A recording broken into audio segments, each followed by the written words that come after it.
حکومت پریشان ہے. میرے سورسز مجھے بتا رہے ہیں کہ انٹرنلی جو منسٹرز ہیں اب وہ ایوان میں اسمبلی میں بیٹھے ہوئے باتیں کرتے ہیں کہ حالات ختم ہو گئے ہیں. سہیل وڑائچ صاحب کا کالم لے لیں. سہیل وڑائچ صاحب جو ہیں وہ سمجھا جاتا ہے کہ اسٹیبلشمنٹ کے نون لیگ کے بہت قریب ہے.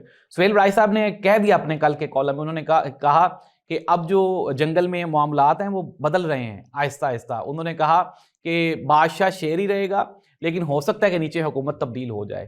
اور میں آپ کو یہ سورسز کی خبر بتا رہا ہوں کہ کچھ بڑے ایسی حلقے ہیں جو عمران خان کی اور اسٹیبلشمنٹ کی صلح کروا رہے ہیں اس شرط پہ کہ اب ملک کو آگے بڑھنا چاہیے. عمران خان صاحب نے صرف ایک حلف دینا ہے اور وہ یہ ہے کہ میں پیچھے والے سارے معاملات کو چھوڑ دوں گا اور آگے ملک کو ترقی کرنے دوں گا اور اب سسٹم کو چلنے دوں گا.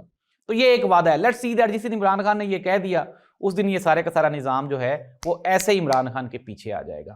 ناظرین اچھا اب ہم آگے بڑھتے ہیں, اور جس طرح میں نے آپ کو بتایا کہ حالات آہستہ آہستہ تبدیل ہو رہے ہیں اور آج ایک واک کی گئی ہے جو تحریک تحفظ آئین پاکستان ہے اس کی جانب سے, اور انہوں نے پھر بعد میں میڈیا سے گفتگو بھی کی, اور میڈیا سے گفتگو کرتے ہوئے علامہ راجہ ناصر عباس اور اسد کیسر ان لوگوں نے یہ کہا, انہوں نے کہا یہ دیکھیں 27ویں آئینی ترمیم کے بعد پاکستان کا جو آئین ہے وہ مکمل طور پہ معطل ہو چکا ہے.